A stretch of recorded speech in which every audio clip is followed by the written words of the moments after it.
Expansive et coûteuse. Une opération à la Empire Building ou à la création d'un nouvel ordre commercial mondial.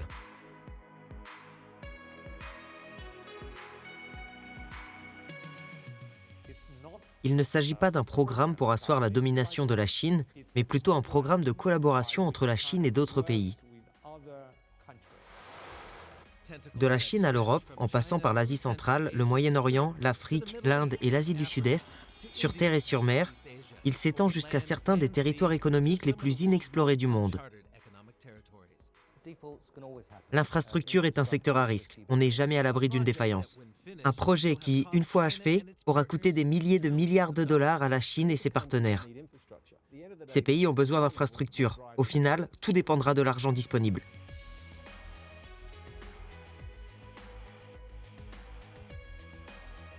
L'autoroute commerciale de la Chine. Bonjour, je suis Stephen Engel. Bienvenue dans cet aperçu de l'évolution économique de la plus ancienne civilisation du monde. Une nouvelle dynastie établie à Pékin sur les fondations d'un projet appelé Initiative Route et Ceinture. Les trains rapides sont l'un des symboles de la Chine moderne, de même que le rythme auquel sont construits les réseaux. La vitesse maximale d'un train est de plus de 300 km/h. À tort ou à raison, pour certains, c'est le reflet des ambitions de la Chine dans le cadre de cette initiative. Contrairement à ce que certains pensent à tort, ce n'est pas un programme pour asseoir la domination de la Chine, mais plutôt une sorte de coopération avec d'autres pays, des institutions financières internationales et des banques multilatérales de développement. Malheureusement, certaines personnes y ont vu un moyen de la Chine pour tirer parti et promouvoir ses propres intérêts. Rien n'est plus faux.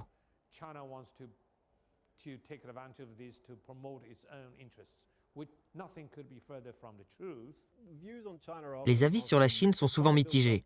La Chine a réussi à se forger un énorme capital sympathie en construisant des infrastructures pour des pays désespérément en quête de meilleurs réseaux ferroviaires et routiers.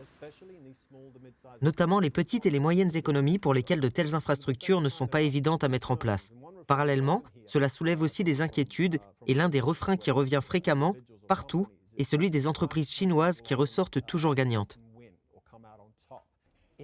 Au cours des 15 prochaines années, le monde investira près de 90 milliards de dollars dans les infrastructures, principalement dans les pays émergents et en développement. Malgré l'importance de cette somme, elle ne représente que quelques pourcents, voire moins, des investissements mondiaux dans ce secteur, soit 3, 4 ou 5% en Asie. Ce qui est considérable, mais compte tenu le contexte de l'investissement dans les infrastructures, il ne faut pas exagérer les choses.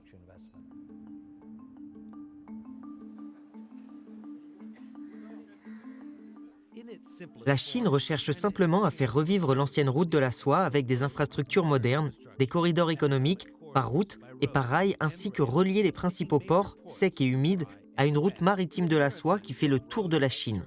Mais la réalité est bien plus complexe. Sur 86 pays, il m'est très difficile de dire lequel ne fait pas partie de l'initiative dite « la ceinture et la route ». Habituellement, lorsque nous pensons à la route maritime de la soie, elle est orientée vers l'ouest. Mais compte tenu de l'intensification des relations entre l'Asie et l'Amérique latine, elle pourrait être vers l'est ou vers le sud-ouest de l'Afrique.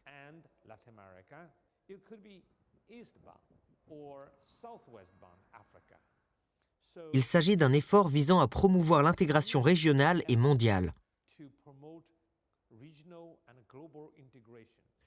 Au départ, il s'agissait d'une politique unilatérale axée sur les infrastructures et la réduction de l'offre excédentaire au niveau national. Mais elle a bien évolué depuis. Un écosystème croissant a émergé autour de ces projets d'infrastructures.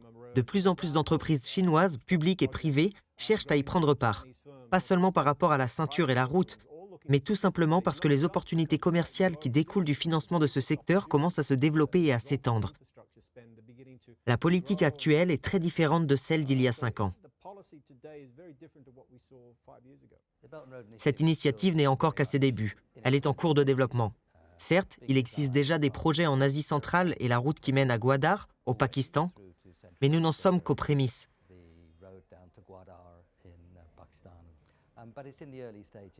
L'idée de base est de relier le monde à l'Asie de l'Est en particulier.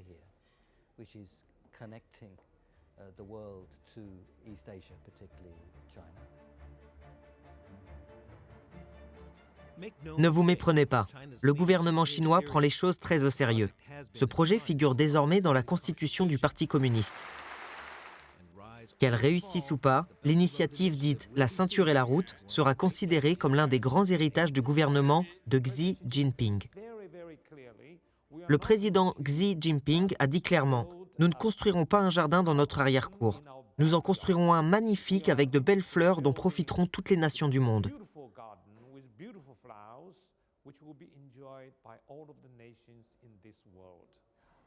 L'initiative dite « La ceinture et la route » est au cœur de la stratégie de la Chine et de Xi Jinping.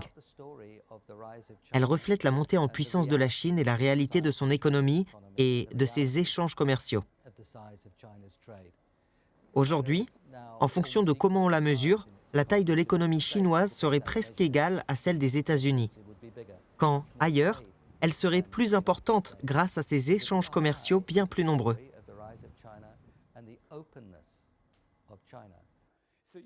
Un dicton chinois dit « Si vous visez haut, vous obtenez quelque chose d'un peu plus bas. Si vous visez moyen, vous risquez d'obtenir quelque chose de plus faible encore. » Les Chinois sont très ambitieux et la Chine veut être ambitieuse pour le reste du monde. 10 pays représentent à eux seuls environ 70% du PIB de la ceinture et de la route. Les entreprises chinoises y ont remporté quelques marchés, mais pas beaucoup. Elles peinent à s'imposer. Pour rivaliser avec les entreprises coréennes, japonaises, américaines, européennes et locales, notamment indiennes ou turques, elles devront s'adapter, ce qui signifie collaborer avec des partenaires étrangers ou locaux. Si une infrastructure est construite en Asie du Sud-Est, au Pakistan, au Kazakhstan ou en Afrique, elle doit avant toute chose être à l'image du pays dans lequel elle se trouve.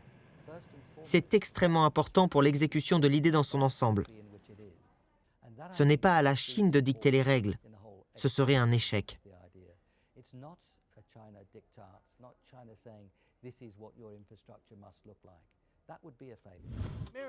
Nouvelles voies maritimes, nouvelles routes, nouveaux chemins de fer, nouveaux pipelines, nouveaux ports.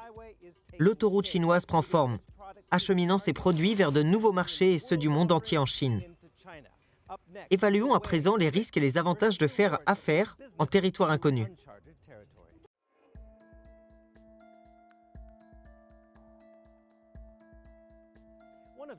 L'un des plus grands défis de la Chine dans cette initiative dite « La ceinture et la route » est le financement. Le capital pour les projets ciblés varie entre 4 et 8 milliards de dollars. La grande inconnue réside dans la manière dont elle gérera son argent dans les pays présentant des profits de risque élevés et de crédits médiocres. Sur les quelques 70 pays partenaires, la dette souveraine de 27 d'entre eux est classée dans la catégorie à haut risque, juste en dessous de la catégorie investissement. 14 autres, comme l'Afghanistan, l'Iran et la Syrie, ne sont pas du tout évalués.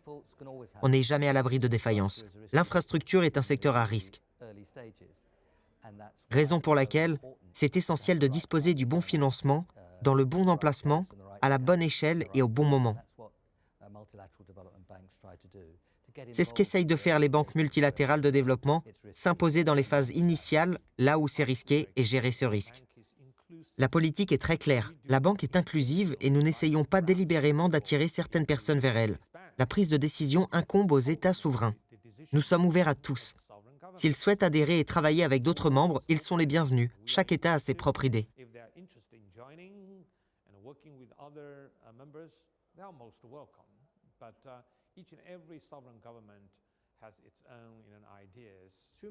Un trop-plein d'accords entre gouvernements serait une source d'inquiétude.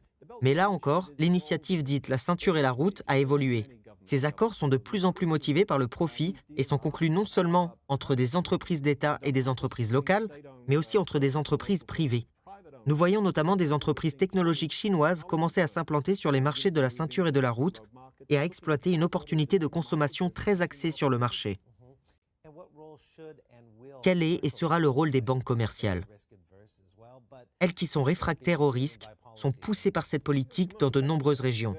Les banques commerciales, surtout étrangères, ont un rôle très important à jouer car elles mettent en œuvre un processus de due diligence rigoureux pour la sélection, l'examen et le financement des projets. Les autorités chinoises le reconnaissent. Les entretiens que j'ai eus, au plus haut niveau, font écho à la nécessité de faire participer les banques privées, les banques étrangères. Nous ne pourrons pas financer tous ces projets. Et puis, surtout, nous ne voulons pas d'éléphants blancs, mais des projets viables. La transparence et la bonne gouvernance sont les principaux défis auxquels sont confrontés les partisans de l'initiative dite « La ceinture et la route ». En Malaisie, un changement de gouvernement a conduit un nouveau Premier ministre à réduire certains des accords signés par son prédécesseur et au Sri Lanka, un défaut sur sa dette fait dévier le projet de sa trajectoire. Le Sri Lanka est en effet un bon exemple. La Chine y a financé un grand port qui n'est en fait d'aucune utilité. Il n'est pas économique. Les Chinois en ont pris le contrôle. Des cas similaires seront observés dans d'autres pays plus petits et plus vulnérables. Une infrastructure, même belle, si elle ne génère pas beaucoup d'activité, n'est pas une bonne infrastructure. Le port de Hambantota a été construit sans aucune étude de faisabilité économique. Le Sri Lanka, piégé, a dû le céder sur la base d'un bail de 99 ans.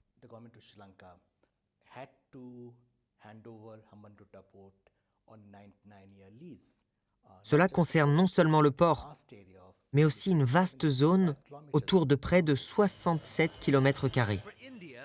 Pour l'Inde, qui est le plus grand détracteur de l'initiative dite « La ceinture et la route », c'est une question de sécurité nationale. Le plus grand projet de la Chine à ce jour traverse le Pakistan jusqu'au port de Gwadar dans l'océan Indien. Bien qu'on parle de la route maritime de la soie, le fait est qu'aujourd'hui, la Chine a acquis le contrôle ou des parts majoritaires dans 75 ports de 35 pays.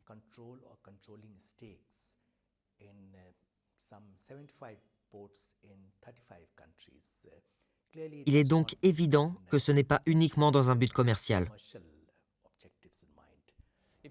Plus vous êtes proche de la Chine, plus vous êtes inquiet. L'Inde en est un parfait exemple.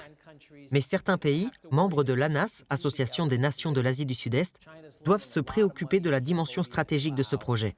La Chine accorde beaucoup de prêts au Cambodge et au Laos.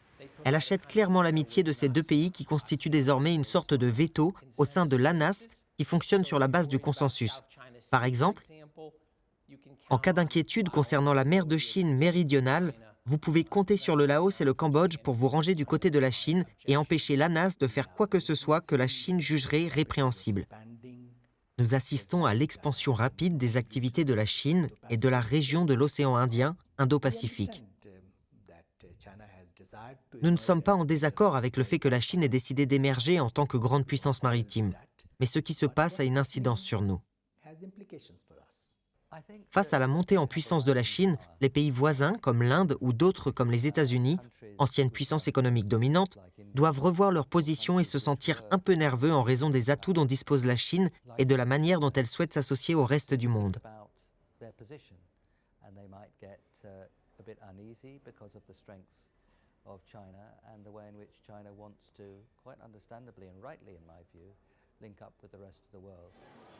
Et qui dit reste du monde, dit bien plus de routes que celle de l'ancienne route de la soie, mondialisation, connectivité, moyens de transport et services financiers modernes. Il est encore très difficile d'obtenir des précisions sur le financement de ces projets. Au Pakistan, par exemple, bon nombre de contrats ou d'accords de financement ne sont pas clairs. Certains craignent que les gouvernements locaux ne surpayent les contrats chinois.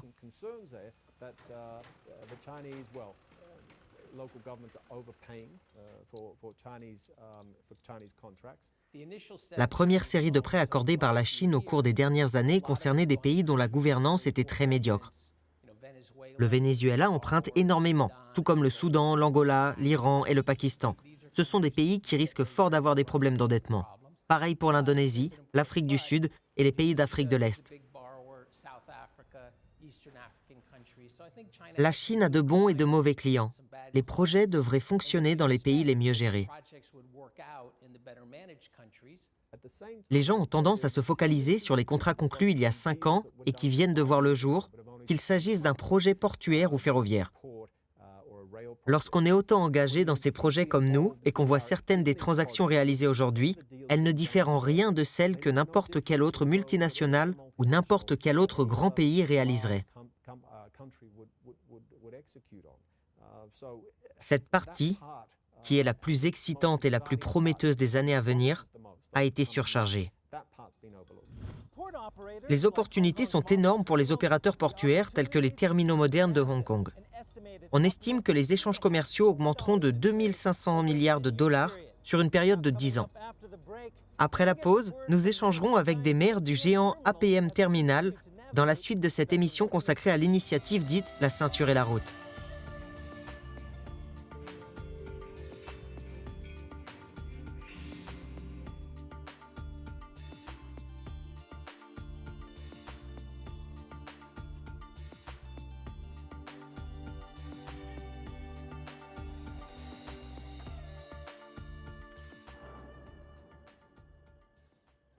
Nous sommes ici à Xi'an, la plus ancienne des 4 grandes capitales chinoises, berceau de la dynastie Han et des guerriers en terre cuite, mais surtout, point le plus important de ce voyage est le plus à l'est de l'ancienne route de la soie.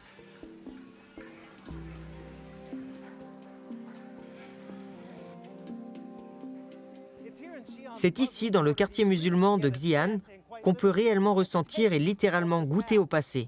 Une grande partie de la population est constituée de descendants de commerçants arabes qui ont voyagé pendant des mois pour se rendre en Chine par la route de la soie. Ce n'est pas étonnant que la Chine, la plus grande nation commerçante du monde, veuille promouvoir le commerce mondial. L'initiative dite la ceinture et la route va dans ce sens. L'objectif principal est de développer des échanges commerciaux supplémentaires à hauteur de 2 500 milliards de dollars sur une période de 10 ans. Certains de ces projets pourraient être très intéressants pour nous en tant que fournisseurs de transport et de logistique. D'une manière générale, qui dit plus d'échanges, dit plus de marchandises pour nos navires, plus de débit pour nos terminaux et plus d'unités dans nos entrepôts. Vous travaillez dans le secteur du transport maritime et du fret depuis des années. Où se situent, selon vous, les plus grandes lacunes en matière d'infrastructure ? Nous devons continuer d'améliorer la connectivité. Selon nos recherches et celles de nombreuses universités, lorsque la connectivité des transports s'améliore, le coût des échanges diminue. Cela a un impact bénéfique sur la croissance du commerce. Une amélioration de 10% réduit les coûts commerciaux de 3% et augmente les volumes de 5 à 9%. Un lien direct existe entre ces deux éléments. APM Terminal doit être conscient que la branche transport et logistique du géant maritime Maersk dispose de 78 installations portuaires dans 58 pays, dont plusieurs empruntent des itinéraires de l'ancienne route de la soie. Nous sommes très attentifs et avons des projets avancés dans le cadre de la ceinture et de la route. À Vado, en Italie, avec COSCO et Qingdao Port Group, nous avons cofinancé la construction d'un nouveau terminal à conteneurs. Nous travaillons également avec des entreprises de construction chinoises pour construire de nouveaux ports en Afrique, où nous avons un certain intérêt à investir ensemble.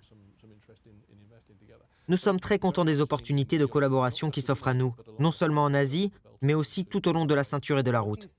Selon vous, qu'est-ce qui devrait être prioritaire dans les premiers jours ou les premières années de cette initiative ? La transparence est pour nous le domaine dans lequel nous aimerions voir une réelle amélioration. Très souvent, les projets sont réalisés et nous n'en prenons connaissance qu'une fois qu'un accord a été conclu entre les principaux acteurs. C'est de toute évidence là que les entreprises internationales aimeraient participer davantage. L'UE, qui partage ce point de vue, a fait part de ses observations à la Chine en précisant que la réussite future de l'initiative dépendait de cette amélioration de la transparence. Si de nombreux obstacles se dressent sur le chemin, il y a néanmoins aussi une multitude d'opportunités à saisir. Des milliards seront dépensés. Qui, tout au long de ce projet, en tirera le plus grand profit ? Cela concerne les pays avec une meilleure gestion. Il s'agit d'un financement plus général des infrastructures. Des pays comme le Brésil, l'Afrique du Sud, l'Afrique de l'Est ont un grand besoin dans ce domaine et il y a de fortes possibilités pour que cela fonctionne. En revanche, si on considère cela comme un projet régi par la Chine, ça ne fonctionnera pas et ça ne sera pas réaliste. Au final, c'est l'argent le principal moteur. Si les entreprises chinoises peuvent proposer ou mettre en œuvre des projets de trains légers en Inde, par exemple, si les acteurs indiens, Tata ou d'autres entreprises de construction y voient une opportunité de gagner de l'argent en s'associant avec des entreprises chinoises, ils le feront.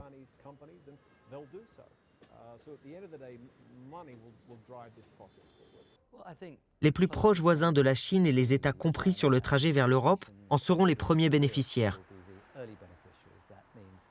Il s'agit de l'Asie centrale et du Sud-Est. Nous espérons vivement que les liens avec l'Asie du Sud se renforceront, surtout avec l'Inde, car les relations entre la Chine et l'Inde sont les plus importantes du monde. Par ailleurs, l'Afrique aura tout intérêt à se relier aux grands marchés mondiaux à croissance rapide que sont aujourd'hui les pays d'Asie. Le président Xi Jinping, dans sa déclaration fracassante lors de la première rencontre, a indiqué que l'initiative La ceinture et la route serait associée à d'autres initiatives proposées par de nombreux autres pays.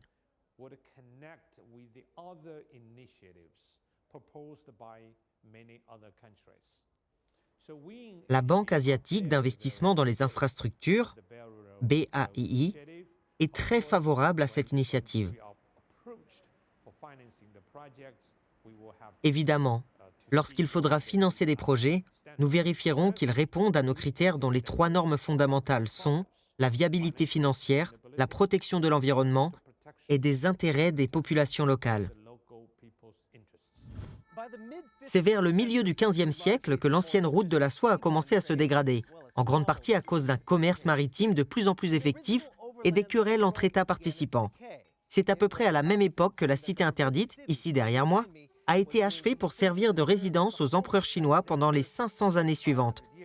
Aujourd'hui, la réhabilitation de cette route témoigne de la renaissance de la Chine comme puissance commerciale.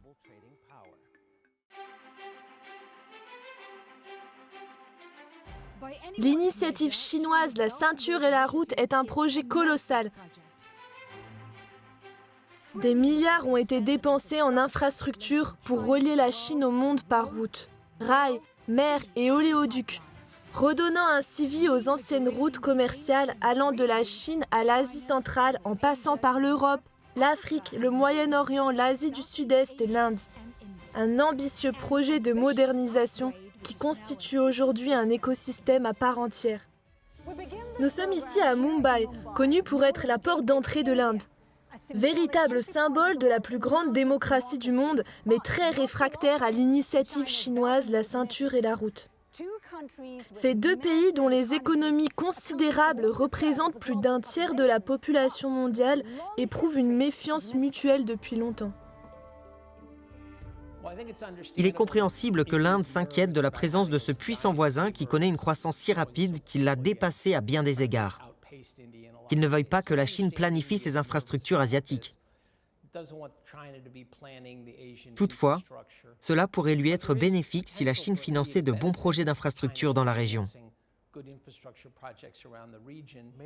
De nombreux pays qui se sont lancés dans les projets de la ceinture et de la route, comme le Sri Lanka et certaines républiques d'Asie centrale, courent le risque réel de se retrouver endettés, notamment ses 3 voisins immédiats de l'Inde que sont le Pakistan, les Maldives et le Sri Lanka.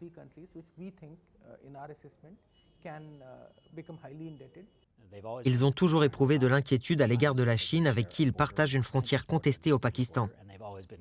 Alors à savoir si oui ou non ils devraient s'inquiéter de cette nouvelle route de la soie, c'est probable, surtout si celle-ci touche des pays limitrophes où ils sont depuis toujours leur sphère d'influence, qu'il s'agisse d'une ligne de chemin de fer vers le Népal, d'un port au Bangladesh ou au Sri Lanka, ou du corridor économique Chine-Pakistan, CPEC.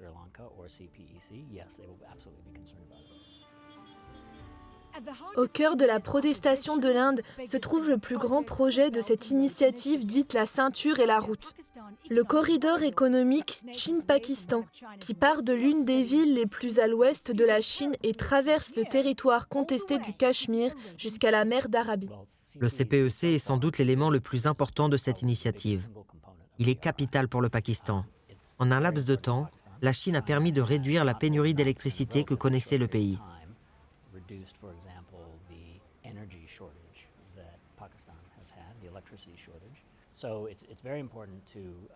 C'est tout aussi important pour la Chine, car le Pakistan est un allié de longue date. Il constitue un contrepoids à l'Inde et lui donne accès à la mer d'Arabie. Il borde également une zone sensible de la Chine, la province de Xinjiang.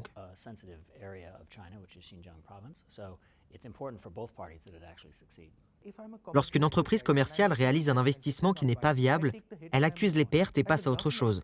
Pour un gouvernement, les préoccupations ne sont pas seulement d'ordre financier. C'est le cas du Sri Lanka et de son bail de 99 ans sur un port situé tout près de l'Inde et d'une voie maritime internationale majeure, ou de l'investissement de plus d'1 milliard de dollars dans le port de Gwadar, au Pakistan, qui lui non plus n'a pas de grande chance d'être une réussite financière.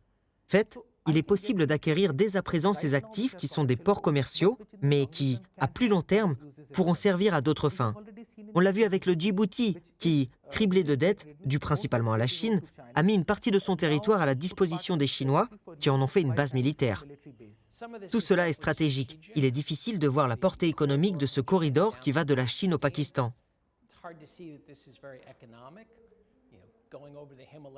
Passer par l'Himalaya pour aller de la Chine au Pakistan n'est pas très pratique.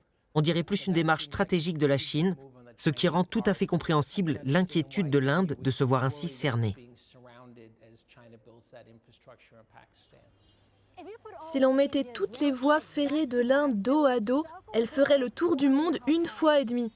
Le chiffre officiel est de 8 milliards de passagers par an. C'est bien plus si l'on ajoute toutes les personnes qui voyagent gratuitement à travers ce vaste pays. Ici, au centre de Mumbai, à l'heure de pointe, 7000 trains bondés n'accueillent que 1700 personnes. Le système est obsolète et a besoin d'être modernisé.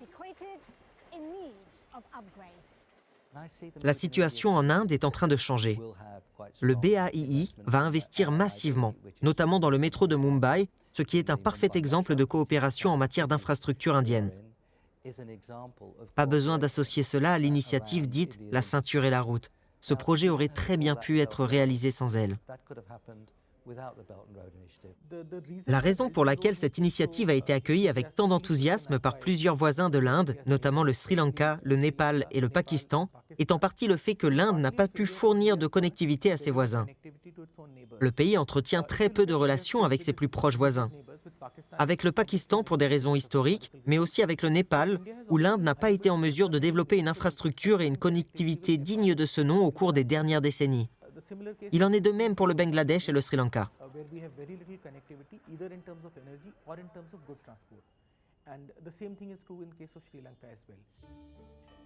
Mumbai était l'une des premières étapes de cette nouvelle route de la soie. Son port est le plus important du pays et représente près de la moitié du trafic de conteneurs. C'est également le siège du commandement occidental de la marine indienne qui est tourné vers l'ouest de la mer d'Arabie, vers le Pakistan et le Moyen-Orient, vers l'est qui abrite les richesses de l'Asie du Sud-Est et vers la Chine. Certaines défaillances, comme celle du Sri Lanka, ne sont pas du tout surprenantes. Compte tenu de la taille de l'économie, du type d'investissement réalisé, des projets individuels et de la très faible fréquentation du port de Hambantota par semaine, il n'est pas étonnant que le projet ait sombré. Ce sera pareil avec Gwadar, où on a à nouveau investi plus d'1 milliard de dollars. Un pays bénéficiaire de la BRI, peu importe où il se trouve, qui consent à un accord avec la Chine dans le cadre de ce projet, quel qu'il soit, ne verra pas beaucoup d'autres concurrents venir frapper à sa porte. C'est là l'énorme avantage qu'offre la Chine. Elle apporte non seulement le financement, mais aussi l'expertise nécessaire à la réalisation du projet.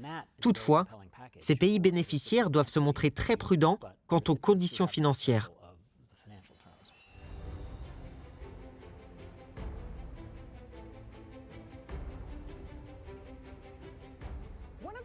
Le Kazakhstan est l'un des pays qui a le plus à gagner de l'initiative chinoise dite la ceinture et la route. Nous sommes ici à Astana, le centre administratif du plus grand pays enclavé du monde.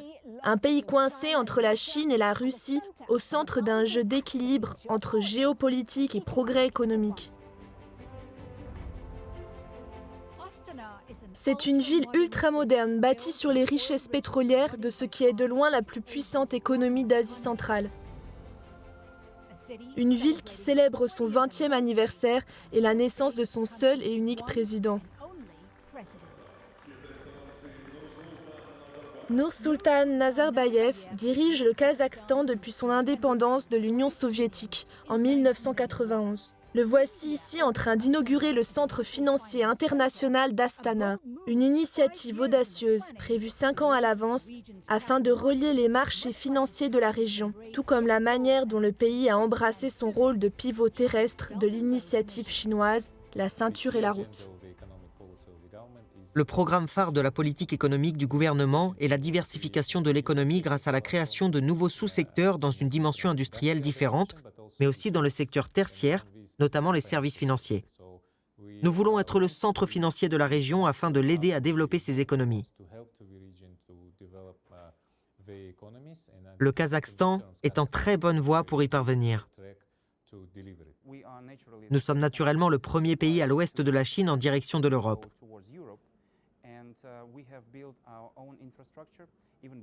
Nous avons construit nos propres infrastructures, dont 2500 km de voies ferrées, pour relier l'Est et l'Ouest du pays qui se sont avérées utiles lors du lancement de l'initiative. Aujourd'hui, nous coopérons avec les Chinois sur un programme visant à mettre en œuvre 51 projets d'une valeur de 28 milliards de dollars. Ils ne sont pas exclusivement liés à l'initiative, il s'agit d'une coopération économique très vaste. L'un de nos principaux avantages est que nous sommes un pays de transit qui est un très bon moyen de gagner de l'argent et de faire des affaires. Nous avons par exemple finalisé la partie kazakh de la super-autoroute entre la Chine occidentale et l'Europe de l'Ouest, longue d'environ 3000 km. Le coût s'élève à environ 3 millions de dollars américains et cette route va jusqu'à la frontière russe. Une autre mène à la mer Caspienne et, à cette fin, nous avons construit un nouveau port à Kurik, sur les rives de la mer Caspienne, pour nous permettre de la traverser avec l'Azerbaïdjan et la Géorgie, puis de la Géorgie vers la Turquie et de la Turquie vers la Méditerranée et plus loin vers l'ouest. Une autre voie ferrée nous conduit d'Aktau au Turkménistan et à l'Iran, puis au Golfe. Nous avons diversifié nos itinéraires de transport et nous avons prévu diverses alternatives non seulement vers le nord-ouest, mais aussi vers le sud.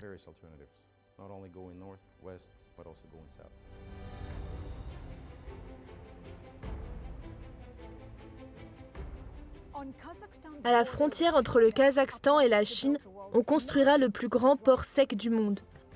Il sera dans la steppe kazakh, non loin du pôle eurasien d'inaccessibilité, soit le point le plus éloigné d'un océan sur Terre. Presque tout ce qui traverse l'Ouest par voie ferrée depuis la Chine passe par là.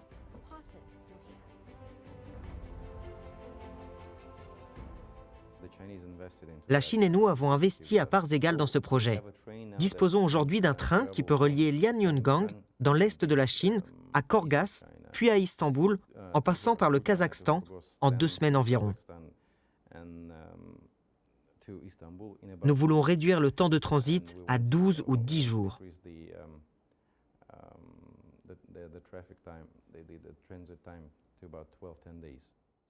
Cette région du monde a été au cœur de la route de la soie pendant des siècles. Aujourd'hui, avec cette nouvelle route de la soie par route et par rail, le Kazakhstan retrouve sa place de carrefour clé au cœur de l'Eurasie.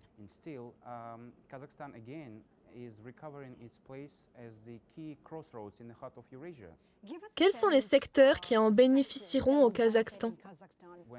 Après avoir été ignorées en faveur des communications maritimes, les communications terrestres reprennent progressivement leur place. Les industries qui en bénéficieront sont la construction, la transformation, la pétrochimie, dont les produits sont nécessaires à la construction des routes, mais aussi l'agriculture et la transformation des aliments. Le volume du transport de conteneurs à travers le Kazakhstan, de la Chine vers l'Europe, a doublé chaque année au cours des 7 dernières années et il devrait atteindre 2 millions de conteneurs d'ici à 2020. Pour le Kazakhstan, ce sont environ 5 milliards de dollars de droits de transit qui seront économisés chaque année.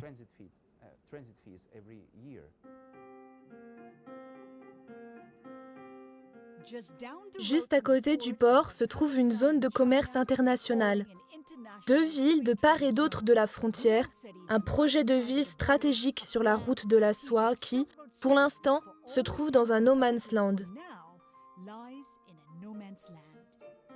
Pendant la guerre froide, toute cette région était une zone militaire contrôlée. Les 2 tours derrière moi représentent la limite. Je suis du côté kazakh. Le côté chinois est presque entièrement développé, mais le Kazakhstan affirme avoir de grands projets pour rattraper son retard. Korgas étant une porte d'entrée au marché chinois, nous avons convenu entre les 2 gouvernements de mettre en place ce régime de zone économique spéciale qui nous aidera à développer la plaque tournante du commerce dans cette région. L'idée est que, contrairement au goulot d'étranglement que c'était à l'époque soviétique, nous augmentions la capacité d'acheminement des marchandises dans les 2 sens. Mais 5 ans après avoir été proposé, ce projet reste en cours d'élaboration, du moins du côté kazakh. Pour certains, le Kazakhstan serait la boucle de la ceinture, mais des défis sont à relever avant que cela ne se produise. En plus des infrastructures construites, nous avons travaillé d'arrache-pied avec nos voisins la Russie et la Biélorussie pour mettre en place l'Union économique eurasiatique. Nous sommes prêts en termes de tarifs douaniers et ferroviaires synchronisés. Nous avons non seulement construit des infrastructures matérielles, mais aussi immatérielles en supprimant les barrières commerciales.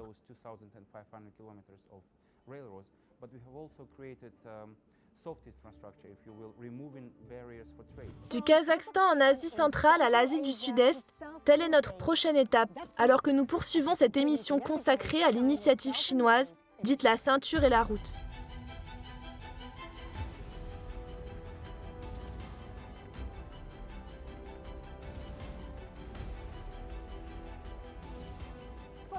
Pour les pays de l'ASEAN, cette initiative offre d'énormes possibilités pour les domaines dans lesquels les infrastructures sont essentielles à la croissance économique. De l'Indonésie aux Philippines, du Myanmar au Laos, de la Malaisie à la Thaïlande, des projets d'une valeur de plusieurs centaines de milliards de dollars ont été entrepris pour améliorer la connectivité.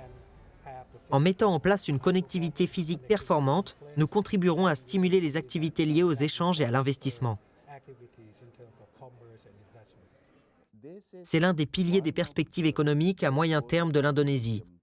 À compter de l'année prochaine, les gains de productivité générés par les infrastructures en cours de développement commenceront à se répercuter sur notre croissance économique.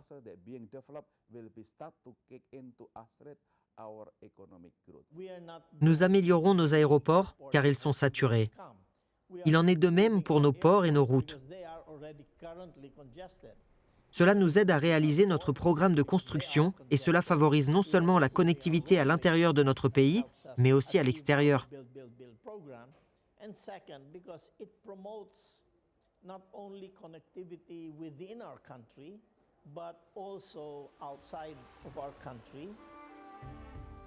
Comme beaucoup de ses voisins, la Thaïlande mise sur cette initiative. Elle a investi, avec l'aide de la Chine, des dizaines de milliards dans la transformation de ses provinces orientales en un corridor économique et des milliards de plus dans des projets comme ce train à grande vitesse qui partira de Bangkok à la Chine.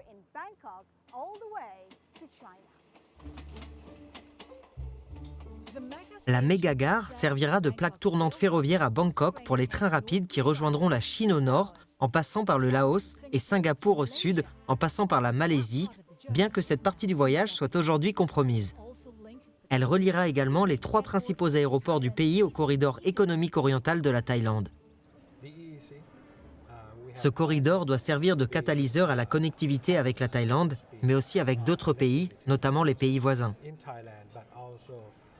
La Chine étant au nord de notre pays, il est naturel que l'EEC s'associe à l'initiative dite la ceinture et la route.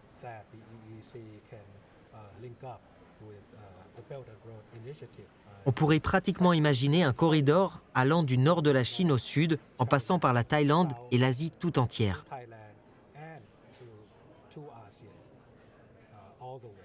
Chaque pays doit tenir compte de ses propres intérêts et s'assurer que les prêts qu'il contracte sont abordables pour la génération actuelle et future.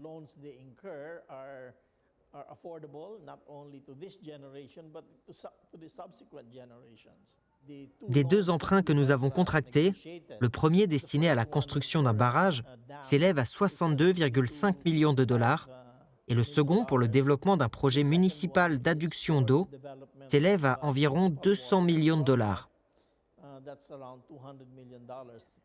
Actuellement, nous négocions un emprunt plus important qui s'élèvera à environ 2,8 milliards de dollars et qui sera destiné à un projet de chemin de fer. Là encore, il s'agit d'améliorer un projet ferroviaire en mauvais état.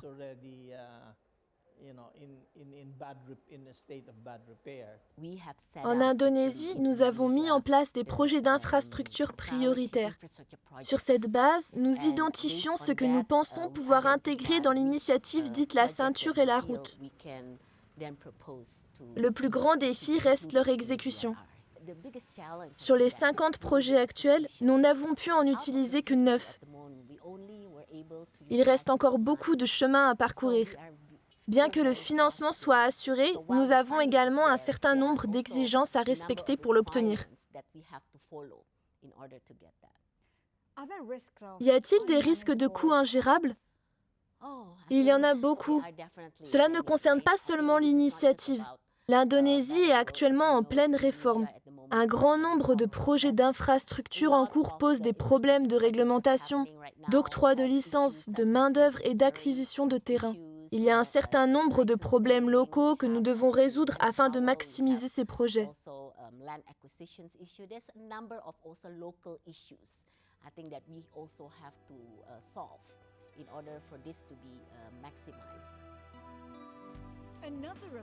Le corridor qui traverse le Myanmar est une autre des voies clés de la Chine, et les problèmes locaux qui s'y posent soulèvent toutes sortes de questions. Ce pays limitrophe de la Chine, de l'Inde et du Bangladesh offre non seulement une voie d'accès à l'océan Indien, mais aussi une voie terrestre vers l'ouest du sous-continent indien. Plusieurs aspects suscitent des inquiétudes. De tels projets d'infrastructure entraîneraient un endettement important.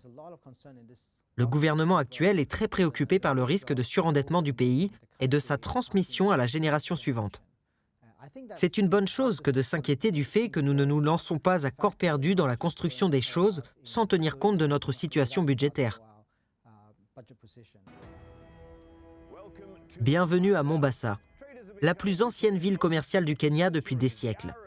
Les Arabes, les Portugais, les Britanniques et les Indiens ont tous tenté de faire fortune ici. Les derniers en date sont les Chinois. Nous explorerons leurs ambitions grandioses et verrons si les rêves de Pékin sont à la hauteur de ceux du continent africain. Mombasa est considérée comme la porte d'entrée de l'Afrique de l'Est. Pas moins de 5 pays enclavés, dont l'Ouganda et le Rwanda, dépendent de ce port pour faire entrer et sortir ces marchandises. Le Standard Gauge Railway, SGR, de Nairobi est le plus grand projet d'infrastructure du pays depuis son indépendance en 1963. Il a coûté 3,8 milliards de dollars. Son financement a été assuré par la Chine, qui a construit ce qui représente le début d'un réseau ferroviaire qui permettra d'ouvrir un passage pour les personnes et les marchandises jusqu'au cœur du continent. Grâce au SGR, le trajet jusqu'à la capitale ne dure plus que 5 heures, contre plus de 8 pour les marchandises transportées. L'initiative dite la ceinture et la route est une bonne initiative pour la région. Quelques réserves demeurent quant au coût de la ligne ferroviaire entre Mombasa et Nairobi, mais grâce à elle, d'immenses possibilités s'offrent à nous, notamment en termes de réduction des délais d'approvisionnement. Tel est notre souhait.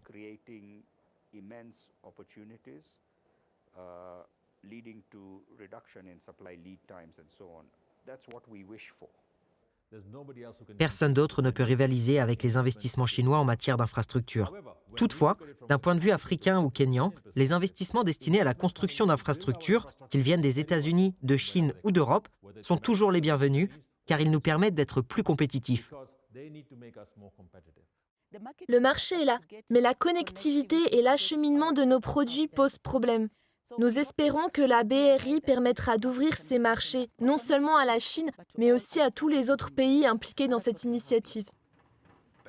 De meilleurs réseaux de transport sont essentiels pour éviter que l'expansion régionale ne se heurte à des obstacles. Le FMI prévoit une croissance de 6,2% pour la communauté d'Afrique de l'Est en 2019. Le port de Mombasa lui-même s'agrandit pour relever le défi. Chaque année, l'équivalent de 1,2 million de conteneurs de 20 pieds transitent par ce port, et ce chiffre devrait augmenter de 3 à 5% par an. Le potentiel de l'entreprise est évident. Jusqu'à présent, c'est l'exécution qui posait problème. Les conteneurs arrivent certes plus rapidement dans la capitale, mais une fois sur place, les difficultés commencent. Le gouvernement se dit à l'écoute et déterminé à ne pas créer un éléphant blanc très coûteux. Les presses Sachen Gutka produisent des milliards d'étiquettes chaque année. Dans les supermarchés du monde entier, les gens connaissent sans le savoir certaines d'entre elles. 7 trains de marchandises transportant 150 conteneurs arrivent chaque jour de Mombasa pour Nairobi, soit environ 800 à 1000 conteneurs placés sur la route à voie unique qui relie Mombasa à Nairobi occasionnant des embouteillages énormes, des accidents mortels, etc. Le Kenya, cependant, n'a pas correctement résolu le problème que pose ce goulot d'étranglement dans le dépôt intérieur de conteneurs de Nairobi, ce qui nuit aux affaires.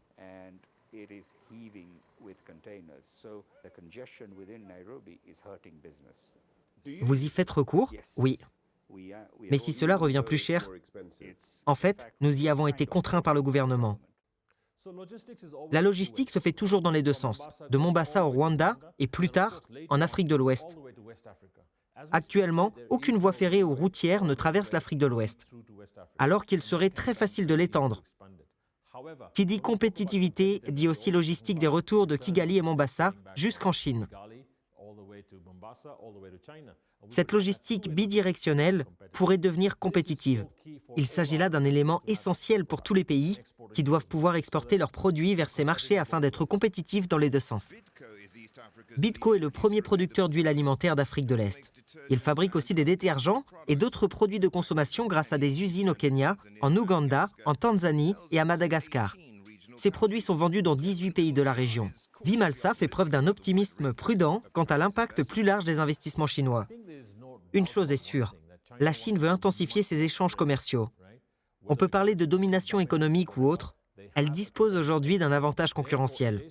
Donc, si elle délocalise ses industries afin de produire ici et de vendre à l'Occident, les retombées pour l'Afrique ne concerneront pas seulement la propriété, mais aussi les emplois. Cela va créer des emplois ici. Vous, qui êtes numéro 1 en matière de croissance et d'acquisition et que vous comptez le rester, cela vous inquiète-t-il?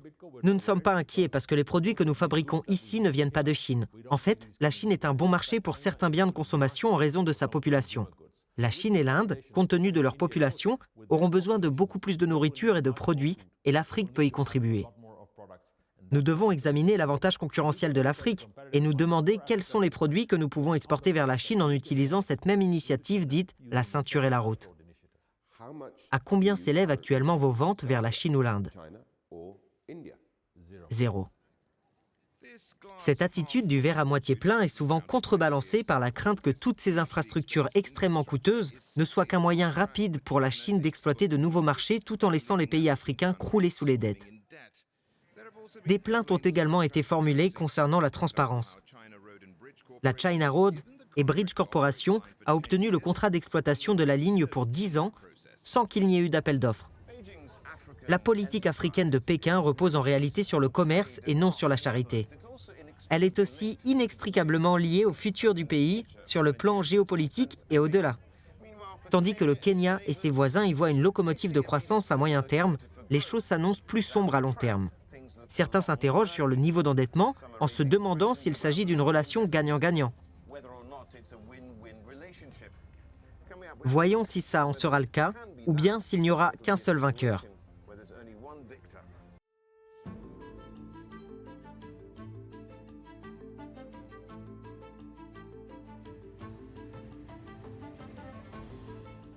Après Mombasa, les containers se retrouvent ici à Nairobi. Ce n'est pas la fin, mais le début d'une histoire plus profonde. Les opportunités de nouveaux marchés s'étendent au-delà de la capitale du Kenya, au-delà du Kenya lui-même, vers la Tanzanie, l'Ouganda, le Rwanda ou même l'Europe. La question est de savoir si tout cela s'est fait à un prix abordable. Nos dirigeants ont abandonné l'Afrique à la Chine. Nous devons faire les choses avec modération tout en préservant notre pays.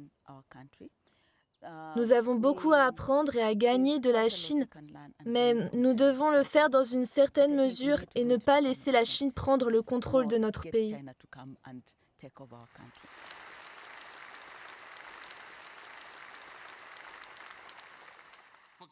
Nous n'interférons pas dans les affaires intérieures des pays africains. Nous ne leur imposons pas non plus notre volonté, ni n'assortissons notre aide économique de conditions politiques. Nous ne cherchons pas à obtenir des gains politiques égoïstes en matière d'investissement et de coopération financière.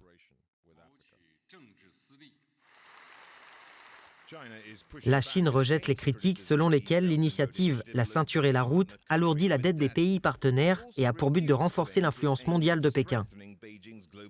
Le président chinois maintient que l'initiative est un outil de prospérité commune. Alors que l'Afrique a désespérément besoin de routes, de chemins de fer et d'infrastructures portuaires, l'endettement du continent ne cesse de croître. Selon le China Africa Research Initiative, environ 12 milliards de dollars de prêts chinois ont été accordés en 2015, contre un peu plus de 100 millions en 2000. Par ailleurs, des entreprises chinoises, dont beaucoup appartiennent à l'État, réalisent des projets d'infrastructure en coopération avec les gouvernements africains. Certaines le font avec le financement de la Banque d'import-export de Chine, également connue sous le nom de Banque Exim. Il s'agit d'un prêteur d'État financé par l'État. Le SGR du Kenya entre Mombasa et Nairobi a été financé à 90% par un tel prêt. À raison de la quantité de marchandises, coût de construction, du coût du service pour le crédit, en plus de celui d'exploitation du train, il est impossible pour la SGR de s'autofinancer. Le peuple kényan devra rembourser le prêt et le seul moyen d'y parvenir est de prélever des impôts dans d'autres secteurs afin de les utiliser à cet effet. L'étape suivante de la ligne, estimée à 1,5 milliard de dollars, est en grande partie financée par un prêt de l'Exim Bank. L'extension jusqu'à Kisumu devrait coûter 3,8 milliards de dollars, une somme dont le Kenya demande la moitié à la Chine sous forme de subvention plutôt que de prêt. Par ailleurs, pour relier la ligne jusqu'à l'Ouganda, 4,9 milliards de dollars de plus pourraient s'avérer nécessaires.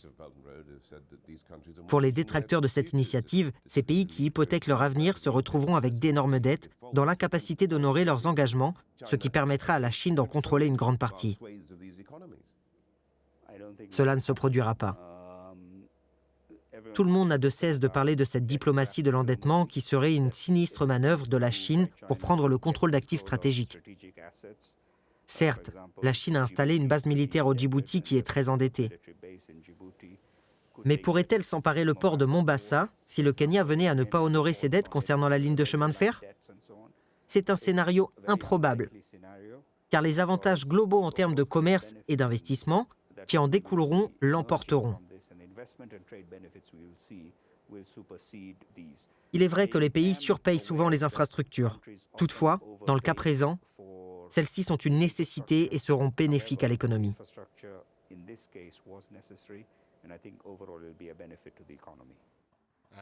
Pour les constructeurs d'infrastructures comme la China Communication Construction Company, c'est une occasion pour stimuler leur croissance et celle des pays africains. C'est la société mère de l'entreprise qui a construit et exploite la SGR. Des opportunités de développement existent sur l'ensemble du continent africain. Il y a une importante main-d'œuvre jeune, et bien que la croissance économique soit lente, il y a de bonnes possibilités d'emploi actuellement. On dirait un peu la Chine dans les années 70 et, compte tenu de son développement au fil des ans, l'Afrique aussi saura saisir des occasions.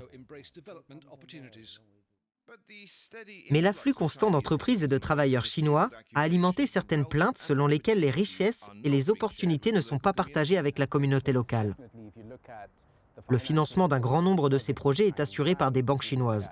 Les entrepreneurs sont des entrepreneurs chinois. La personne qui y gagne le plus, celle qui reçoit le chèque de 4 ou 5 milliards de dollars, est sans doute une entité chinoise. Les questions de transparence et de corruption ne sont pas près de disparaître. Il y a un grand débat en cours pour savoir si la dette chinoise peut être remboursée ou non, si elle n'est pas trop lourde au point où on serait forcé de laisser le pays entre les mains des Chinois. Le plus important ici est qu'il ne devrait pas y avoir de garantie gouvernementale pour les infrastructures qui sont mises en place. Cela devrait se faire dans le cadre du secteur privé, c'est-à-dire qu'ils viennent, gèrent, exploitent, financent et enfin transfèrent à un prix qui leur permet d'obtenir un bon retour sur investissement en tant qu'entreprise commerciale. Il faut envisager les choses dans les deux sens. À court terme, c'est douloureux, à long terme, c'est avantageux. Mais le citoyen kényan paye un lourd tribut en termes d'impôts, parce que nous voulons rembourser les emprunts contractés. Et c'est intéressant de voir que nous continuons à en contracter d'autres.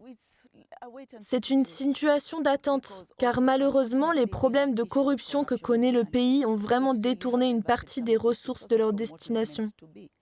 Quelque chose qui était supposé être une grande entreprise ou un grand projet s'avère un peu moindre que ce qui était prévu.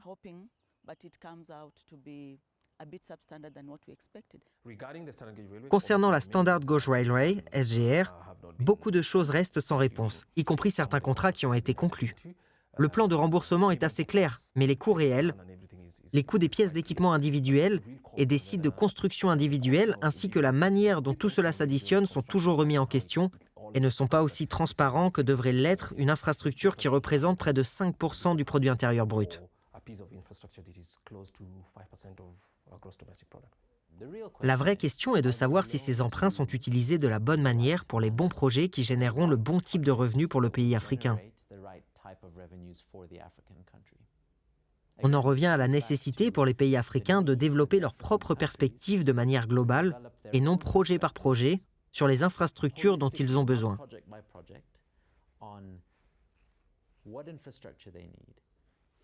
Pour quels projets, comment les financer et ensuite de s'engager avec différents partenaires, que ce soit la Chine ou la Banque mondiale, sur la manière d'entreprendre la construction de ces projets-là.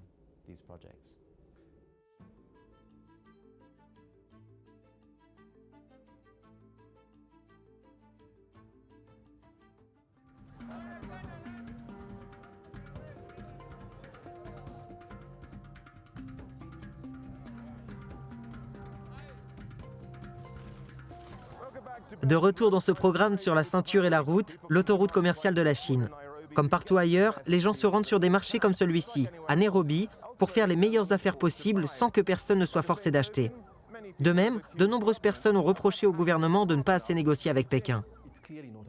Ce n'est clairement pas une voie à double sens. Les entreprises chinoises ont tout intérêt à participer à ce projet, car il ne fait aucun doute qu'elles réaliseront de très beaux profits. Le problème n'est pas seulement lié à l'éthique, mais plutôt qu'elles négocient les meilleurs accords possibles.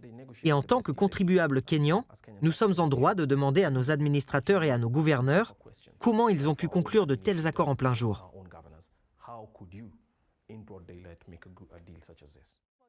Les entreprises kenyanes souhaitent, elles aussi, réaliser de gros bénéfices, mais certains secteurs sont lésés. La majeure partie de nos produits agricoles est exportée vers le marché européen, au détriment du marché chinois qui reste inexploité.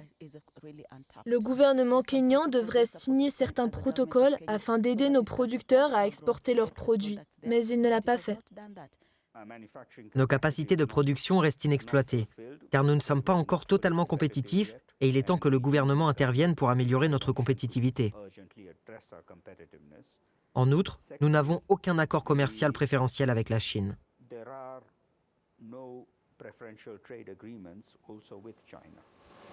Parallèlement, les fabricants et les dirigeants kényans considèrent l'augmentation du nombre d'entreprises chinoises comme un élément positif. Nous sommes ravis d'accueillir les fabricants chinois au sein du secteur manufacturier. Cette industrie fait partie du Big Four Agenda, plan de développement du président Uhuru Kenyatta, sécurité alimentaire, logement, produits manufacturés et soins de santé abordables, mené par le gouvernement. Nous avons besoin d'un maximum d'investissements, tant locaux qu'étrangers, pour créer un important centre manufacturier au Kenya.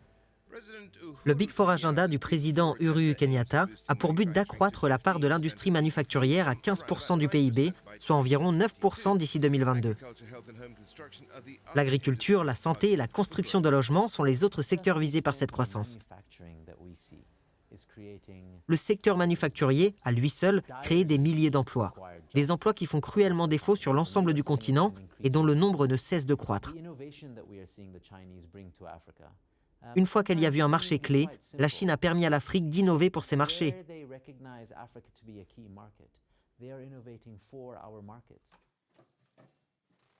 Selon le président de BITCO, les entreprises locales peuvent saisir des opportunités si les dirigeants africains s'unissent. Beaucoup considèrent la BRI comme une voie à sens unique. Vous voulez qu'elle soit à double sens, il faut accéder au marché chinois. Vous pensez y arriver ?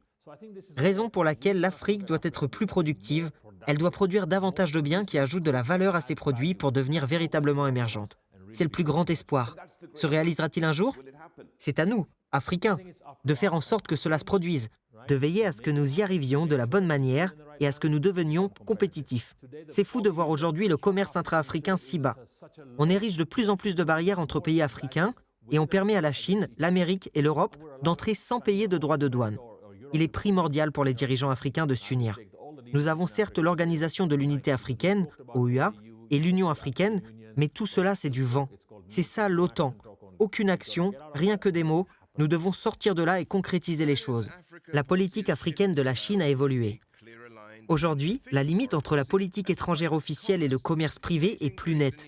En avril 2018, Pékin a créé une nouvelle agence de développement qui devrait jouer un rôle plus important dans la stratégie du gouvernement que l'exime qui perd un peu plus du terrain. C'est ce dont on accuse souvent la Chine de proposer des prêts alors qu'ils sont consentis par les pays africains. Ce sont eux qui les demandent. Elle peut rêver à un type de relation, mais elle n'essaye pas de façonner l'avenir de l'Afrique.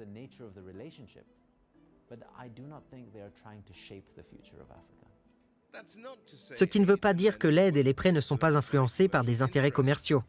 Des intérêts qui, selon certains, sont toujours liés à l'accès aux ressources. Les entreprises chinoises continuent de voir en l'économie rebondissante du continent une multitude d'opportunités et un feu vert pour y renforcer leur présence sous la bannière de l'initiative dite « la ceinture et la route ». Si la Chine y voit d'énormes opportunités d'investissement, qu'en est-il du gestionnaire de portefeuille moyen ou de l'investisseur individuel? Peuvent-ils également y prendre part? Il est impossible d'investir directement dans l'initiative. Vous pouvez plutôt investir dans un endroit qui constitue une plaque tournante pour les entreprises africaines et internationales. À mesure que l'environnement s'améliore et que le coût de l'énergie diminue, il devient plus facile ou plus économique de fabriquer ces produits. Cela a toujours été le cas. Pour le Kenya et tous les pays d'Afrique de l'Est, il s'agit surtout d'une question d'accès. Pas nécessairement aux grands minerais ou aux ressources naturelles que l'on trouve ailleurs, mais une sorte de portail vers le reste de l'Afrique. Voilà comment nous voyons les choses. Faut-il payer pour cela? On assiste au fur et à mesure à l'ouverture de nouvelles villes, à l'augmentation des échanges commerciaux et à la possibilité d'expédier des marchandises. Ce qui permet de délocaliser le centre industriel du Kenya de Nairobi vers d'autres régions du pays. Vous pouvez fabriquer à Naivasha et ensuite exporter directement vers Mombasa.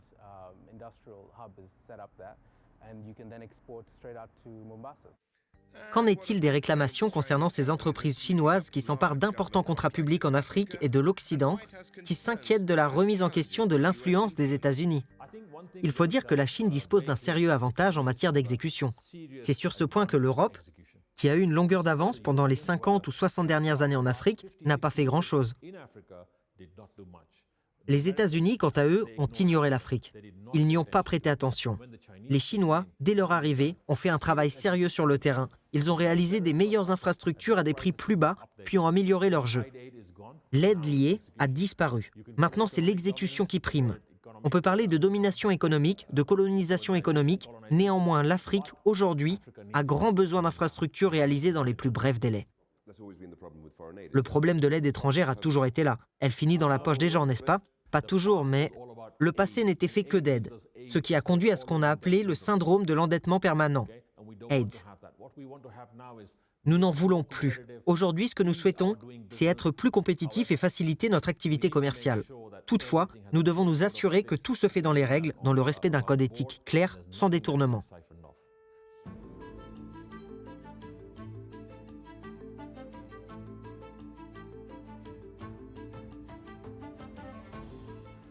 Les enjeux sont importants pour les deux parties. La Chine, le potentiel alléchant de nouveaux marchés est énorme. Il s'agit de trouver comment les exploiter sans être perçu comme le prochain colonisateur, ce qui est moins évident. Quant aux bénéficiaires, l'initiative de Pékin offre un changement multigénérationnel. La Chine est tant un partenaire qu'un concurrent. Des usines comme celle-ci peuvent rivaliser avec des performantes usines chinoises. Malheureusement, il n'en est rien. Une fois le défi lancé, nombre d'entre elles ont dépéri. Au final, le choix leur appartient. L'antique port du Pirée se hâte de devenir le premier port de la Méditerranée et de l'Europe. Son rôle central dans l'initiative chinoise dite « la ceinture et la route » le pousse dans cette lancée. De la Grèce en Allemagne, de Bruxelles à Londres, nous allons explorer les connexions européennes dans le cadre de ce grand projet chinois. Le statut de COSCO, comme l'un des plus grands chargeurs et exploitants portuaires au monde, l'a placé au premier plan de l'initiative dite « la ceinture et la route ». Pirée est la tête de dragon de la Chine, autrement dit une plaque tournante stratégique reliant les voies maritimes et terrestres. La compagnie publique COSCO a repris la gestion de la jetée 2 en 2009 dans le cadre d'une concession de 35 ans, consacrant ainsi des millions d'euros à la modernisation des infrastructures et à la construction d'une troisième jetée. En 2016, la Grèce, embourbée dans sa crise de la dette, a vendu à la compagnie sa participation majoritaire dans l'autorité portuaire. Pour 370 millions d'euros, avec la promesse d'investir au moins 350 millions d'euros de plus, COSCO a cimenté la place de Pirée dans le nouvel ordre mondial de Pékin. Un succès total. Selon Bloomberg Intelligence, la compagnie a été au bon endroit au bon moment. Le port a accueilli plus de 4 millions de conteneurs de 20 pieds ou son équivalent l'année dernière, ce qui en fait le 3e port le plus actif de la Méditerranée et le 7e d'Europe en fonction de l'économie portuaire. Soit une croissance d'environ 200% par rapport à la décennie précédente. Selon le directeur général du port, le chemin parcouru pour en arriver là n'a pas été de tout repos. C'est un secteur très concurrentiel. Chacun fait de son mieux pour gagner le soutien des différents transporteurs. En plus d'être un soutien financier, l'initiative dite « La ceinture et la route » nous est bénéfique.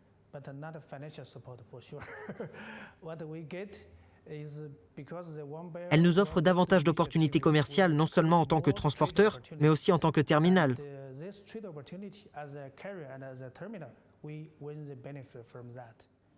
Les investissements de la Chine ont dynamisé le port du Pirée, mais son influence a suscité des inquiétudes quant à l'éviction des entreprises locales. En Grèce, la quasi-totalité des entreprises qui ont des petites et moyennes entreprises est inquiète quant à la situation. Elles craignent que ces grandes entreprises ne les dépossèdent de leurs activités.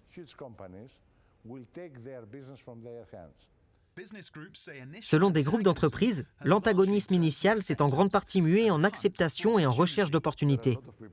Beaucoup de personnes étant mécontentes car elles pensaient que nous pouvions, nous aussi, nous lancer dans ce sport. Certains reprochaient à la Chine d'avoir profité de la crise grecque, sauf que d'un autre côté, nous sommes bien conscients des règles du commerce qui veulent que lorsque vous trouvez une occasion d'investir à bon prix, vous la saisissiez. Cela a été un catalyseur, une occasion pour nous tous de commencer à négocier la manière dont nous investissons. Pirée est un port. La chaîne d'approvisionnement et la logistique représentent l'arrière-pays où nous pouvons investir, où nous pouvons prendre l'avantage, là où nous pouvons recourir à des outils comme la création de clusters et l'augmentation des volumes afin de générer des richesses.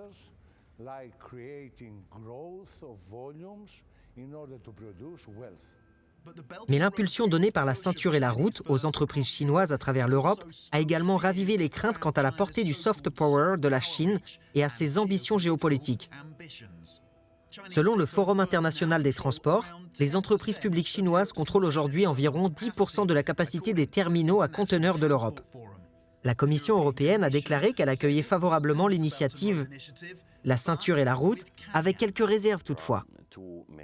2 questions majeures se posent et doivent être prises en compte. Premièrement, tous les projets financés par la Chine et d'autres pays doivent être économiquement et écologiquement viables.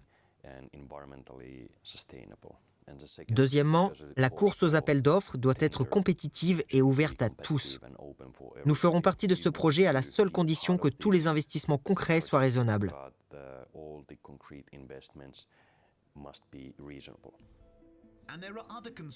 D'autres questions vont au-delà de la simple mise en œuvre des investissements.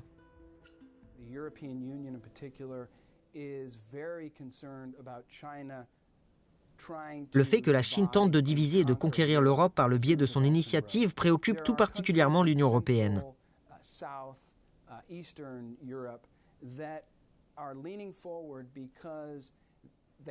Certains pays d'Europe centrale, du Sud et de l'Est s'y intéressent parce que, contrairement à d'autres pays, ils ne se sont pas remis de la crise financière mondiale et veulent vraiment profiter de ces offres d'aide et de développement d'infrastructures.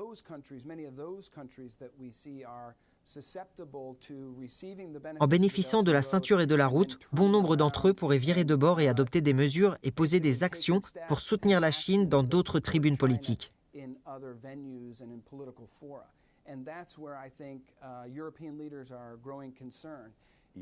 Sur des questions sensibles nécessitant un vote à l'unanimité au sein de l'UE, il suffirait à la Chine d'avoir, pour ainsi dire, un gouvernement sur 28 pour bloquer les résolutions communes dans un certain nombre de domaines. Que répondez-vous à ceux-là qui craignent qu'en s'alignant aussi étroitement aux entreprises publiques chinoises telles que COSCO, cela ne rende la Grèce dépendante ?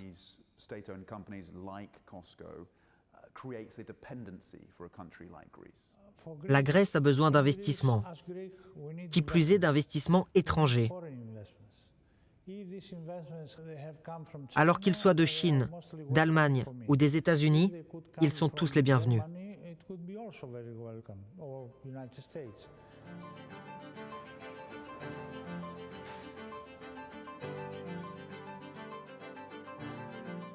Rendons-nous à présent en Allemagne où le PDG de Siemens nous dira pour quelles raisons, selon lui, ignorer le projet La ceinture et la route est plus risqué que de s'y engager. Vous avez tout intérêt à prendre au sérieux une initiative qui couvre 70% de la population mondiale, qu'elle soit bonne ou mauvaise, bien perçue ou non.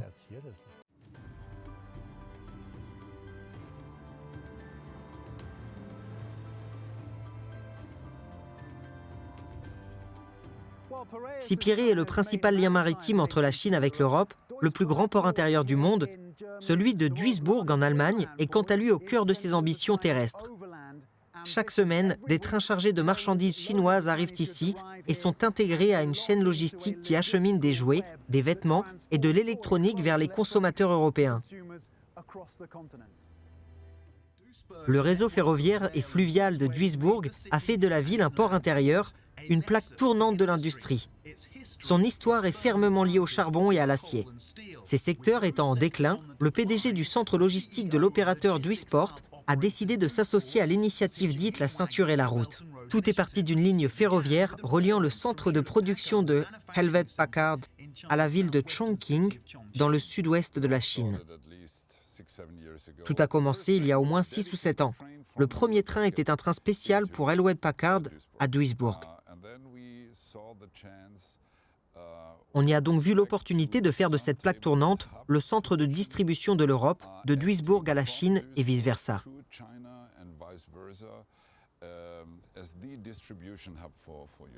Aujourd'hui, selon le Center for Strategic and International Studies, la valeur des marchandises qui transitent par voie ferrée entre la Chine et l'Europe a bondi, tout comme le nombre de services de fret. L'initiative La ceinture et la route étant l'un des principaux moteurs de cette évolution. La Chine veut porter à 50 la trentaine de trains hebdomadaires en provenance du pays pour Duisburg d'ici 2020.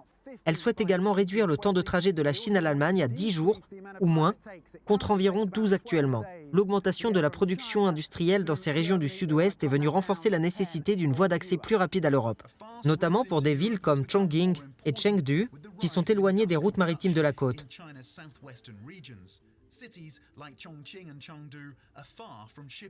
Duisport, de son côté, recherche des projets dans des villes et des entreprises associées à l'initiative La ceinture et la route, afin de renforcer ses activités, tout en espérant des retombées pour sa ville d'origine.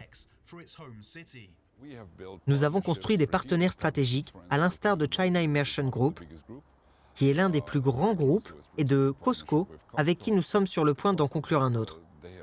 Tous ces groupes ont des intentions très concrètes. Bien entendu qu'une partie de ces partenariats consiste également à s'impliquer ici, à Duisburg. Vous avez développé cette relation avec vos homologues chinois et cela vous a valu d'autres opportunités en Europe. Nous avons des clients partout dans le monde. Nous nous devons de connaître où se trouvent les nouvelles routes commerciales afin d'optimiser nos chaînes de transport. Voilà pourquoi nous avons entrepris de construire, à 50 km d'Istanbul, un port ferroviaire avec Arkas, le plus grand groupe logistique de Turquie, ou encore pourquoi nous envisageons d'investir dans un autre à Trieste.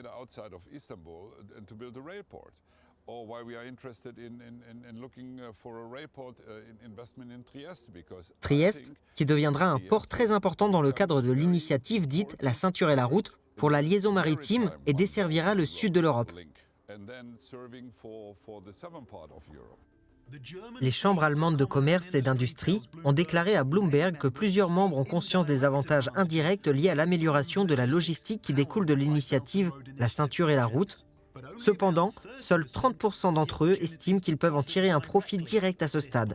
La prudence reste de mise. Seuls quelques-uns de nos principaux acteurs y prennent déjà part. Il me faut également mentionner le risque ou les plaintes liées à la procédure d'appel d'offres. Cette dernière, qui manque de modernité, n'est ni transparente, ni inclusive, ni non discriminatoire et ne respecte pas les normes en matière d'appel d'offres publiques.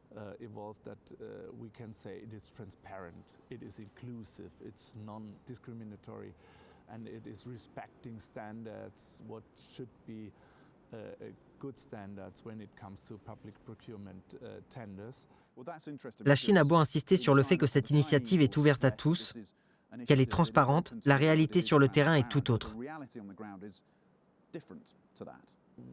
Nous n'avons aucune idée de l'emplacement du prochain projet et de la manière dont les concurrents pourront y participer.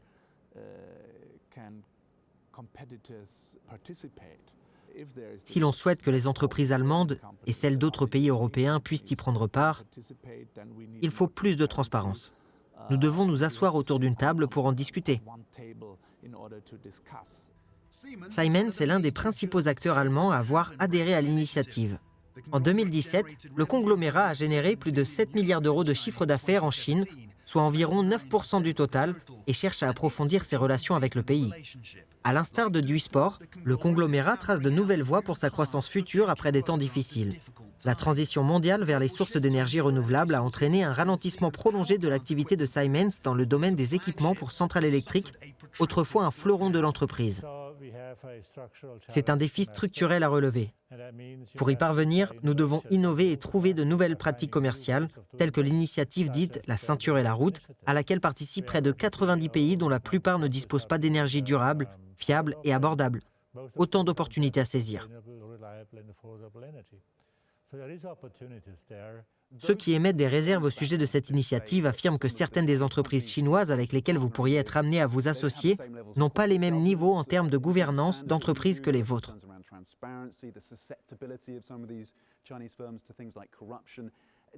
Ils sont inquiets quant à la transparence et à la sensibilité de certaines entreprises chinoises face à des problèmes de corruption, par exemple.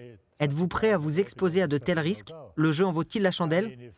Il est tout simplement hors de question pour nous de payer un tel prix. Cela vaut pour toute économie et tout pays. Si la Chine veut jouer un rôle international, comme annoncé, elle devra se conformer aux normes internationales. En cas de déficit dû à un manque d'expérience, Siemens est le partenaire idéal. Car après l'avoir appris à nos dépens, nous sommes désormais aguerris.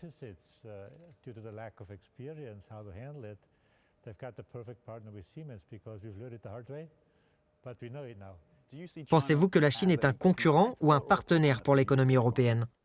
Les deux. Aujourd'hui, il ne s'agit plus d'être soit un concurrent, soit un partenaire ou je ne sais qui d'autre. On peut être l'un ou l'autre en fonction de la valeur que l'on peut apporter à un projet spécifique. La Chine a toujours eu une vision à long terme. Si l'Occident ne se ressaisit pas concernant sa manière de concevoir le libre-échange et d'interagir pour résoudre les problèmes, la Chine, avec ses 90 pays représentant 70% de la population mondiale, pourrait faire de la BRI la nouvelle organisation mondiale du commerce, OMC.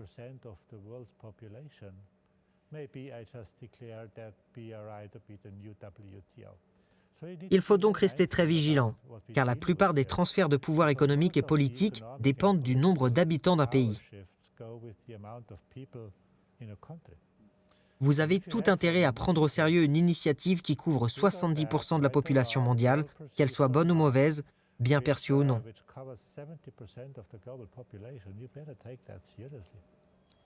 Si une entreprise européenne peut réussir à tirer profit de l'initiative chinoise, c'est bien Siemens. L'infrastructure est dans l'ADN de l'entreprise et ses liens avec la Chine sont profonds. Mais ce succès dépendra des dirigeants européens et de leur capacité à persuader la Chine de conformer cette initiative aux normes commerciales occidentales.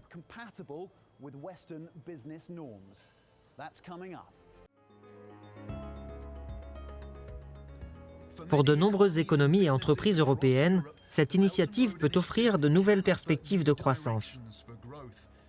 Elle ouvre également la voie aux entreprises chinoises. Toutefois, comme ce dossier spécial de Bloomberg nous révélera, les arcanes du pouvoir en Allemagne, en France et dans l'ensemble de l'Union européenne s'opposent de plus en plus à cette initiative. La crise de la dette grecque a permis à la Chine de renforcer ses liaisons maritimes avec l'Europe via le port de Pirée. Cependant, il est plus difficile de convaincre les législateurs européens.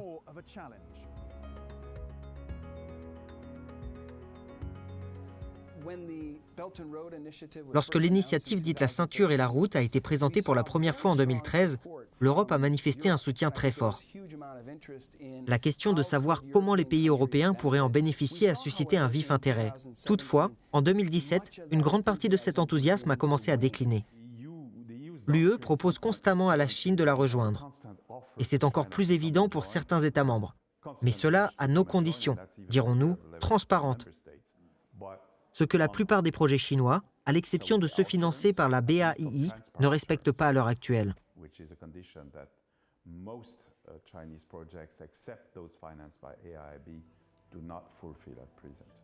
L'Europe doit toujours défendre ses intérêts stratégiques. La Commission européenne s'efforce de renforcer le contrôle des investissements et de mettre en place une approche coordonnée dans l'ensemble de l'Union. Actuellement, moins de la moitié des États membres de l'UE disposent des règles permettant d'examiner les investissements directs étrangers. Notre priorité est de veiller à ce que tous ces projets potentiels soient sur un même pied d'égalité et qu'ils soient financés sur la base de la concurrence normale, comme c'est le cas ici en Europe.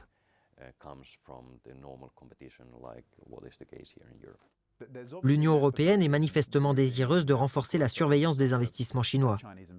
Quelle incidence cela aura-t-il sur l'initiative dite « la ceinture et la route » Nos États membres comprennent de plus en plus que, même si nous sommes ouverts aux investissements étrangers directs, nous devons savoir qui est-ce qui le fait et dans quel but.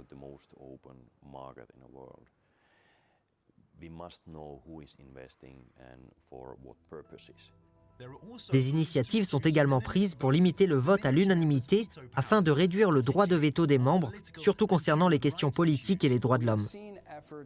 Nous avons été témoins des efforts déployés par la Chine pour acquérir une influence stratégique dans les pays grâce à son initiative, en construisant des infrastructures et en contribuant à l'aide au développement. Elle s'est ensuite servie de cette influence pour tirer profit de ses efforts internationaux ou pour s'aider sur le plan politique.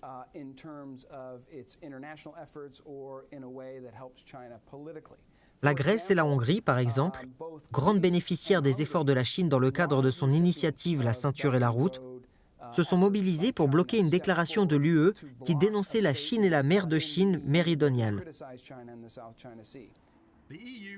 L'UE est également consciente des investissements croissants de la Chine dans les Balkans occidentaux et les pays du partenariat oriental. Elle lui a proposé d'adhérer à un réseau transeuropéen de transport réalisé, je cite, à l'européenne. Parallèlement, les constructeurs d'infrastructures tels que China Communication Construction Company et ses filiales continuent de conclure des accords dans ces régions. Dans une rare interview accordée à un média occidental, le président de la CCCC, Liu Qitao, a déclaré à Bloomberg qu'en dépit d'une surveillance plus stricte des investissements chinois, il voit du potentiel en Europe. Nous avons des principes dans le choix des investissements. Le projet doit respecter les normes les plus strictes en matière de protection de l'environnement et contribuer au développement économique et social du pays, ainsi qu'aux moyens de subsistance de la population. Nous avons été confrontés à des changements de gouvernement. Ceux-ci mettent nos projets en attente et les examinent à nouveau. Tant qu'ils sont bons pour le pays et profitables à tout le monde, nous irons de l'avant. Certains médias ont des points de vue différents, dus, selon moi, à un manque de compréhension. Jusqu'à présent, l'Union européenne n'a pas officiellement approuvé l'initiative dite « la ceinture et la route ». Elle fait état de craintes concernant la transparence du processus d'appel d'offres et les questions environnementales. Ces inquiétudes sont-elles justifiées ? La promotion de la compréhension mutuelle est essentielle et, à cet égard, il nous faut travailler avec les entreprises des pays occidentaux, notamment celles d'Europe. La transparence s'accroîtra à mesure que nous renforcerons notre coopération. Voilà pourquoi aujourd'hui, nous collaborons avec l'Europe sur de nombreux projets. Je suis curieux de savoir comment vous réagissez aux allégations de corruption et de fraude qui ont été formulées à l'encontre de votre entreprise et de certains de ces projets relatifs à l'initiative La ceinture et la route. Nous ne tolérons pas la corruption, car nous savons que ce type de pratique ne contribue pas au développement durable de l'entreprise. En tant que société cotée en bourse, nous sommes soumis à la surveillance du marché. En cas de corruption, l'entreprise est fichue. Nous sommes très clairs là-dessus.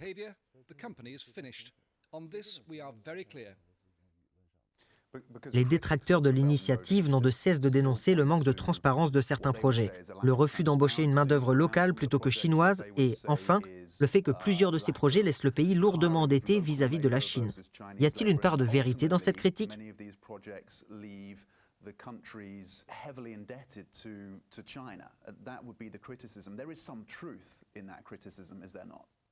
Dans l'ensemble, la situation deviendra plus transparente à mesure que l'initiative progressera.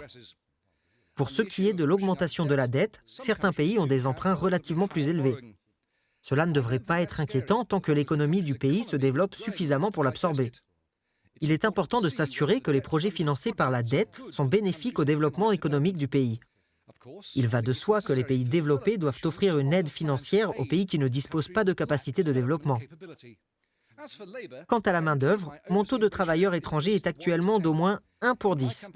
Dans mon entreprise, on emploie un Chinois pour 10 étrangers. Le coût de la main-d'œuvre d'un employé chinois est beaucoup plus élevé que celui d'un employé autochtone. De nombreux pays en développement rattrapent encore leur retard et ont une main-d'œuvre moins chère que la nôtre. Raison pour laquelle, du point de vue de l'entreprise, nous tenons à localiser autant que possible, à embaucher du personnel autochtone et à faire moins appel à des Chinois. Je ne peux pas prétendre qu'il n'y a pas de problème ou que nous sommes parfaits, mais la réalité est tout autre que celle que les gens présentent. Tout ceci est juste dû à un manque de compréhension.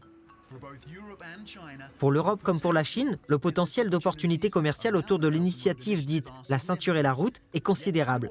Mais trop souvent, le manque de transparence suscite des inquiétudes alimentées par le fait que plusieurs des grandes entreprises chinoises impliquées sont des entreprises publiques. La Chine doit comprendre que sa conception de l'initiative dite « la ceinture et la route » n'est pas nécessairement la même que celle des autres pays.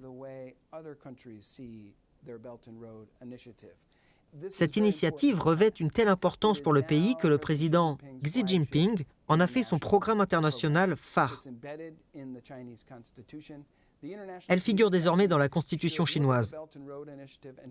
La communauté internationale devrait examiner cette initiative afin de déterminer sur quel point les pays peuvent envisager un partenariat avec la Chine et sur quel autre point les normes internationales si chères à notre cœur doivent être préservées et respectées ou pas. Nous devons présenter des propositions alternatives crédibles afin de maintenir ces normes élevées, d'assurer la transparence et la durabilité des projets et le respect des normes de travail et d'environnement.